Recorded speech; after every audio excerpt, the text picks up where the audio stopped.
9 Desember 2020 adalah hari yang sangat istimewa bagi beberapa daerah di Indonesia, tidak ketinggalan Sumatera Barat. Di hari itu, daerah dengan total penduduk lebih dari 5 juta jiwa tersebut akan memilih pimpinan daerah dan wakilnya, kepala arak yang akan membawa kapal pemerintahan provinsi menuju perbaikan selama 5 tahun ke depan. 9 Desember 2020 adalah hari besar, Alek Nagari akan dilakukan. Semua masyarakat yang telah memiliki hak pilih akan menggunakannya untuk memilih pasangan gubernur dan wakilnya. Seperti pemilihan Nantaralah, berbagai persiapan pasti dilakukan. Namun kali ini sangat istimewa.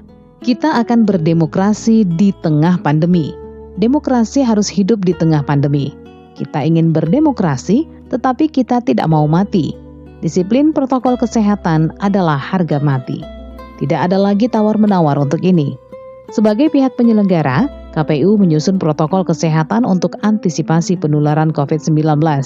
Ketua KPU Kota Padang, Riki M. Kaputra menjelaskan, pihaknya ingin bagaimana masyarakat yakin datang ke TPS di tanggal 9 Desember aman dari COVID-19. Bagaimana masyarakat bisa menyadari bahwa datang ke TPS tanggal 9 Desember 2020 nanti itu aman dan bebas dari penyebaran wabah pandemi COVID-19. Nah, apa agenda terkait hal ini adalah KPU Kota Padang sudah menyiapkan seluruh penyelenggara ini dilaksanakan pemeriksaan kesehatan. Berbagai hal yang dilakukan oleh pihak KPU dalam memastikan pemilihan serentak aman dari penyebaran virus. Sebelumnya, Ketua KPU Sumatera Barat Amnasmen mengatakan semua penyelenggara pilkada wajib mengikuti rapid test. Peraturan KPU nomor 13 tahun 2020 tentang perubahan kedua atas peraturan KPU nomor 6 tentang pelaksanaan pemilihan gubernur dan wakil gubernur, bupati dan wakil bupati, serta wali kota dan wakil wali kota serentak lanjutan dalam kondisi bencana non-alam coronavirus disease 2019. Mengatur kepada seluruh petugas KPU maupun petugas KPPS diwajibkan untuk mengikuti rapid test sebelum pelaksanaan pemilihan pada 9 Desember 2020. Sebagai salah satu kota yang menyelenggarakan pemilihan serentak, KPU Kota Padang tentunya melaksanakan amanat ini. Jadi ada 1.943 TPS Kota Padang yang hari ini sedang melaksanakan pemeriksaan tes rapid COVID-19 di 22 puskesmas. Kemudian yang kedua, ada sejumlah 17.487 penyelenggara. Itu tersebar di 1.943 TPS. Nanti penyelenggara ini tidak dibenarkan menjalankan tugas sebelum yang bersangkutan melaksanakan tes pemeriksaan kesehatan tersebut. Tidak hanya sampai di situ, di hari pemungutan suara, sejumlah alat tempur memerangi virus COVID-19 pun disiapkan. Seluruh petugas ini, seluruh penyelenggara di TPS ini juga dilengkapi dengan alat pelindung diri yang cukup. Tidak hanya masker, tapi juga ada pelindung wajah, ada sarung tangan plastik. Untuk pemilih, demi jaminan kesehatan masing-masing, sejumlah hal tak luput dilakukan. Di pintu masuk itu ada fasilitas cuci tangan, di pintu keluar juga ada fasilitas cuci tangan. Kemudian ada proses desinfeksi, ada kegiatan desinfeksi yang akan dilaksanakan oleh penyelenggara secara berkala selama TPS itu dibuka selama 6 jam. Nanti TPS dibuka jam 7, ditutup untuk penggunaan hak pilih jam 13.00. Itu penyemprotan secara berkala dilakukan oleh petugas. Dekan Fakultas Kesehatan Masyarakat sekaligus epidemiolog Universitas Andalas, Devriman Jafri berpendapat, yang perlu dilakukan adalah pihak penyelenggara harus mensosialisasikan dan memastikan bahwa pemilihan serentak kali ini tidak sama dengan pemilihan yang pernah ada sebelumnya. Ada protokol berbeda yang harus dipatuhi siapa saja. Yang perlu disosialisasikan sekarang bahwa pencoblosan saat ini berbeda dengan yang sebelumnya. Nah, ini sejauh mana nih pemahaman masyarakat bahwa kita ini nggak sama Dianggap sama aja kalau kita ke TPS nanti kita ngobrol kan biasa aja, juga ada kelompok-kelompok warga yang bisa ini. Ini harus disosialisasikan bahwa kita ini tidak sama, ada protokol-protokol yang berbeda. Sosialisasi mengenai protokol kesehatan di pemilihan serentak sebenarnya sudah masif dilakukan pihak penyelenggara. Dalam berbagai hal, KPU sudah melakukannya. Sebut saja himbauan, talk show, dan lain sebagainya. Namun demikian, untuk kembali mengingatkan masyarakat bahwa haram hukumnya berkerumun di masa pandemi, pihak KPU membagi zona waktu pemilih menyalurkan hak suaranya. Semuanya itu bertujuan agar pemilih tidak datang serentak di waktu tertentu saja, namun patuh sesuai waktu yang telah ditetapkan. Ada 6 zona waktu yang telah dibuat. Pihak penyelenggara mencantumkan waktu kedatangan itu di surat undangan pemilihan. Nanti kepada pemilih itu akan ada beberapa protokol baru dalam menggunakan hak pilihnya. Protokol baru itu diantaranya adalah pemilih itu kita atur jam kedatangannya. Selama ini kita menyampaikan surat pemberitahuan pemilih itu tidak ada jam spesifiknya, yang ada itu jam 7 sampai jam 13.00. Nah, hari ini setiap pemilih itu kita bagi menjadi 6 sesi. Sesi pertama itu 100 pemilih, sesi kedua 100 pemilih, sesi ketiga 100 pemilih. Jadi di surat pemberitahuan pemilih kita menganjurkan kepada pemilih untuk datang pada jam yang sudah direncanakan oleh penyelenggara. Hanya saja terkait poin ini kita tidak membatasi kalau pemilih itu tidak memiliki waktu yang pas sesuai dengan jadwal yang sudah direncanakan oleh penyelenggara. Epidemiolog Devriman Jafri sangat mengapresiasi inisiatif zona waktu pemilihan. Namun harus dipastikan bahwa ini akan berjalan. Salah satunya adalah dengan memaksimalkan peran hansip yang berjaga di TPS. Diharapkan security bisa menegur atau bersikap tegas terhadap masyarakat yang tidak patuh terhadap protokol kesehatan. Yang perlu diingat oleh KPU maupun juga pelaksana, nanti ini event besar, dan kedua adalah ini momen ketika orang sudah jenuh di rumah ini untuk bisa berkumpul atau bisa berinteraksi dengan tetangga maupun juga orang-orang di sekitar TPS nantinya.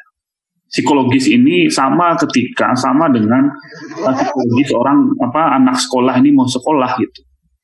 Jadi ada psikologis orang ingin melihat sebuah event ini adalah ingin bersenda gurau, ingin berinteraksi lah seperti itu. Nah, poin ini yang harus menjadi pertimbangan nanti di TPS. Nah, tadi saya apresiasi kalau memang itu dibuat di schedule berdasarkan jadwal, itu akan bagus sekali. Tapi bagaimana kita mengontrol nanti di lapangan? Nah, kita ambil contoh, ini bisa kita analogikan dengan konteks di warung atau di tempat makan. Biasanya yang paling agak tegas di dalam ini kan biasanya kan memang security. Nah, bisa nggak hansip di setiap TPS ini benar-benar bisa mengontrol itu? Ketika orang tidak menggunakan masker, ketika dia tidak cuci tangan, itu bisa ditegur. Atau nanti yang buru-buru, saya mau duluan, saya ada kegiatan siang. Apalagi yang paling parah itu adalah ketika saya tidak mencoblos, nanti kan ada yang warga menunggu tuh. Nah, ini kan ngobrol-ngobrol, nanti kan masker bisa terbuka di situ.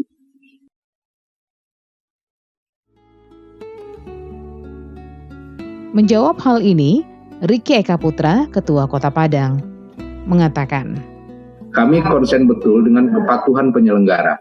Kepatuhan petugas Linmas untuk mengatur, tidak hanya mengatur jadwal kedatangan, tapi juga mengatur antrian pemilih yang nanti akan masuk ke dalam TPS.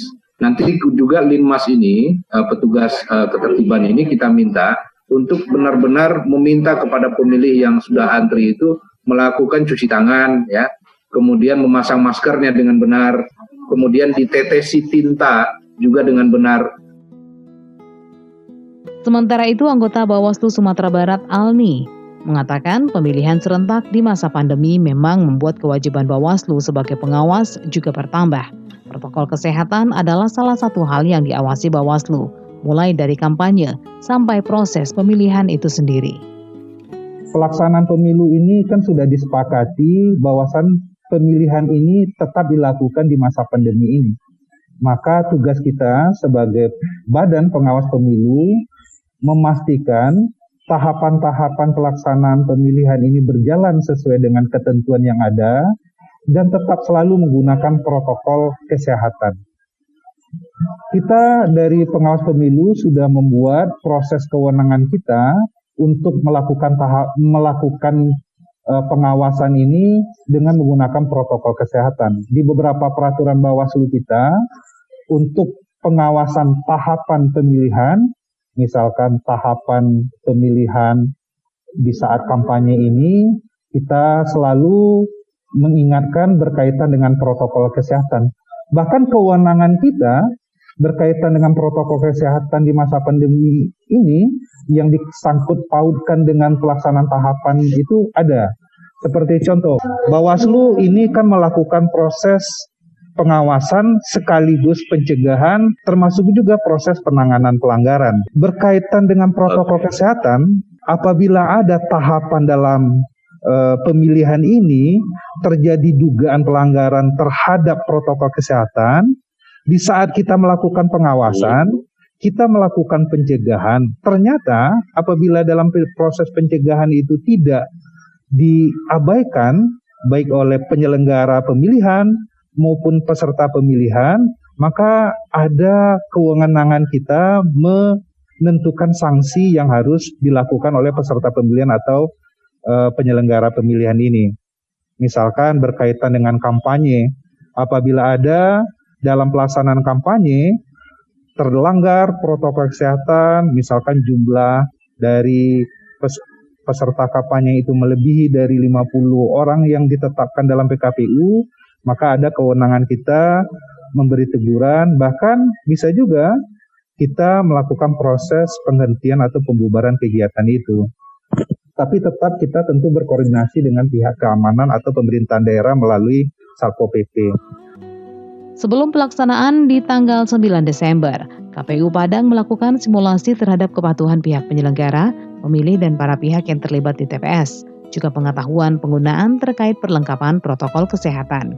Poin hasil simulasi kita beberapa hari yang lalu itu ada 2. Yang pertama itu kepatuhan terkait prosedur teknis pemungutan dan penghitungan suara, kepatuhan terhadap protokol kesehatan. Kemudian yang kedua itu adalah pengetahuan terkait dengan penggunaan perlengkapan protokol kesehatan. Penyelenggara kalau sudah dibekali dengan masker, dibekali dengan pelindung wajah, jangan sampai maskernya digunakan tapi pelindung wajahnya itu digantungkan saja di kepalanya, kan gitu. Nah, kemudian kepada pemilih, kalau pemilih itu kita minta datang ke TPS menggunakan masker, maskernya jangan hanya digantung di dagu saja, tapi juga digunakan secara baik, menutup hidung, menutup dagu, kemudian juga membawa alat tulis sendiri, membawa pulpen sendiri untuk menandatangani daftar hadir. Nah, jadi ada poin kepatuhan, kemudian juga ada poin pengetahuan terhadap penggunaan sarana dan prasarana perlengkapan protokol kesehatan. Demokrasi seringkali meminta harga yang mahal, namun tak ada yang lebih berharga daripada nyawa. Kita tentu tak mau demokrasi harus dibeli dengan nyawa sendiri. Karena pandemi tak pilih kasih pada korbannya, tugas kita semua untuk patuh dan disiplin protokol kesehatan. Kita jaga semangat selamat berdemokrasi di tengah pandemi.